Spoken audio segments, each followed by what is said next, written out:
आसमान से उतरल पड़ो धरती पे का करलू आसमान से उतरल पड़ो धरती पर का करलू अब के कि जब मथवा पर टिका करलू टिका करलू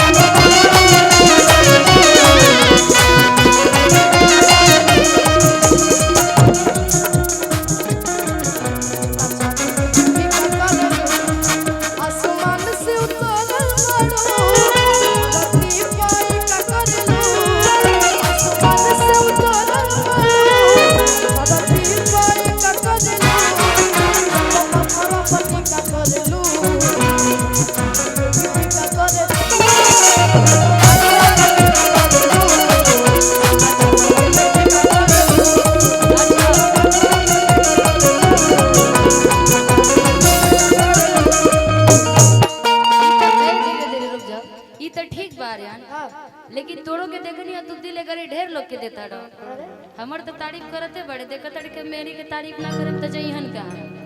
अब निशा दीदी के तारीफ ना करब त तू कहां जइबा ऐसे लेकिन तोड़ा खातिर हम जान तेरे को बात कहेगा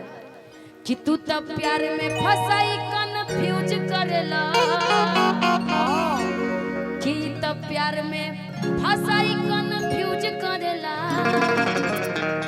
आ देख लायकी के दिल खाली यूज करेला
रोज देखत नहीं नया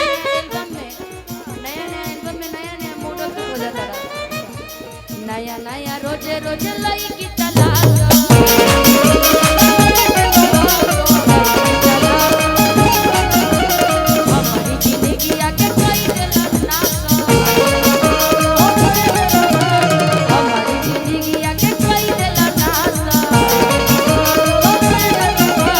रोजे रोजे नया लईकी हमारी जिंदगी आके कोई दिल ना इतला मारे लाइन में न तू को प्रोड्यूस करला तू तो मारे में न लाइन को प्रोड्यूस करला तुम कहाँ से हो यूपी से हो ना और हम बिहार सुनो इधर आओ पीछे बहुत सारी लड़की देखते तुम यूपी वाली को फंसा के रखे हो ये देख के यूपी वाली के दिल खाली यूज करला बोलो बोलो कि खाली लायकी के दिल देख के यूज करला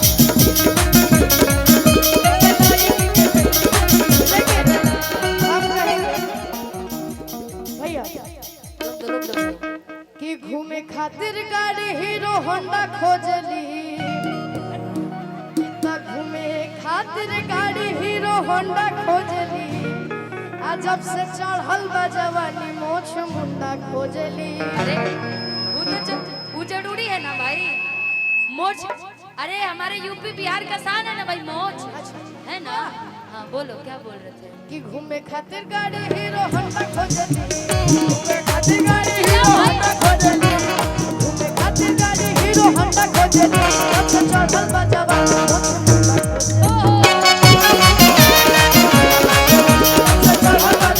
मोछ मुंडा खोजली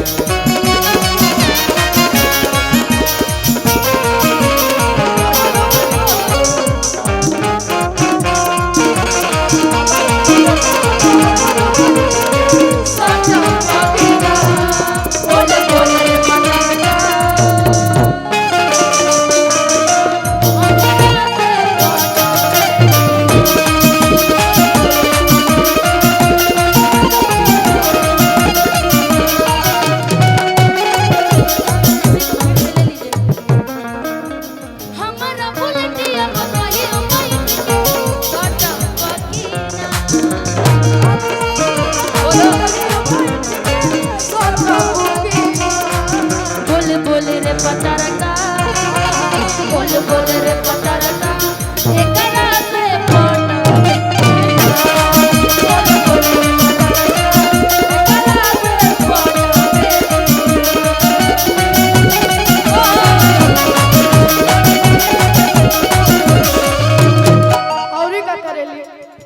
कि चाय संगे चटनी पर काटेली समोसा कि चाय संगे चटनी पर चाटेली समोसा आ नाश्ता में खोजली छोला और डोसा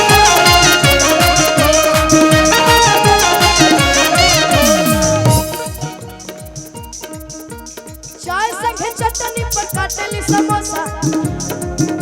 आ नाश्ता में खोजली छोला और डोसा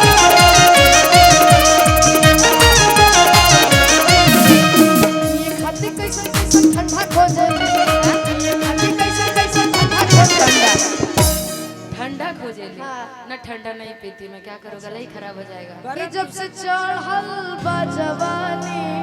हम मोछ मुंडा खोजली पर तुम्हारा तो मोछ ही नहीं आया है हम अपने आप को नहीं बोल रहे हम इनकी तरफ से आपको बोल रहे हैं अच्छा तब ठीक है हमें लगा इसका तो अभी मोछ ही नहीं आया भाई बोलो बोलो बोलो आज जब से चढ़ल बा जवानी मोछ मुंडा खोजली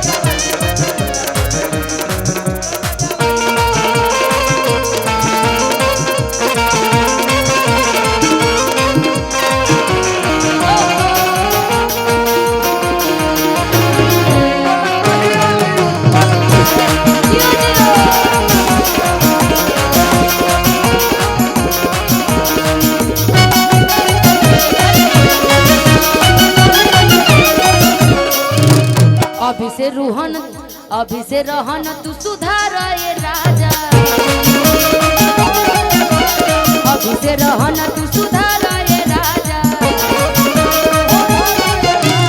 अभी से न मारा राजा ओकरा से माजा अभी से न मारा राजा ओकरा से माजा नाम बोल दो हम सभी के देवसाई फिल्म के ऑनर मेरे अरुण अंकल हम सभी के बीच आए हुए हैं जिनके चैनल से मेरा बहुत सारा सॉन्ग ट्रेंडिंग में आया जिसे आप सभी ने बहुत ज़्यादा आशीर्वाद दिया और हम चाहते हैं कि आप सभी इनके चैनल को अपना ढेर सारा आशीर्वाद दीजिए और देवसाई फिल्म से मेरा जितना भी सॉन्ग ट्रेंडिंग में उसे लिखा था सोनू अंकल ने जिनका बहुत आशीर्वाद मेरे पे बना रहता है। देखो कितनी खुशी की बात है ऐसे लोग आते हैं तो लक्ष्मी आ जाती है हाँ ना जी ऐसे लोग को आना चाहिए मंचों पे आज लक्ष्मी का दिन भी है चैनल से काफी प्यारा जब तक कुबेर देव आते हैं ना तो अच्छा लगता है लक्ष्मी जी आए साथ साथ कुबेर भगवान भी आना चाहिए सोनू अंकल हैं जिन्होंने मेरे लिए काफी सारा गाना लिखा था जिसमें से एक काफी प्यारा गाना था कि माई की दुलार और भैया के प्यार पा कि नजर न लगे राम हमारा परिवार पर पापा के कन्हैया वाला मजा नहीं खेकार पा नजर न लगे राम हमारा परिवार पर आवे के बाद कि माई के दुलार और भैया के प्यार पा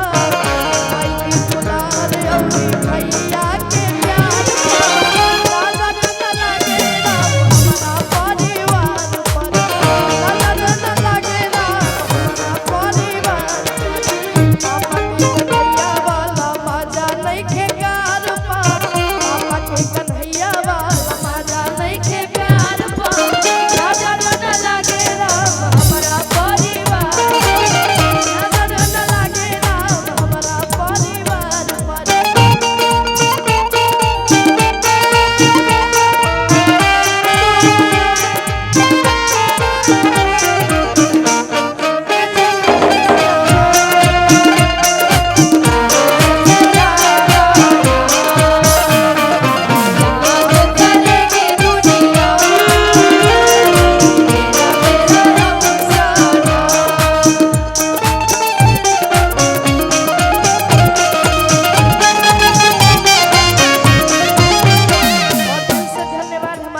उनके लिए हम एक लाइन कहना चाहेंगे भैया आ जाइए आ जा निहाल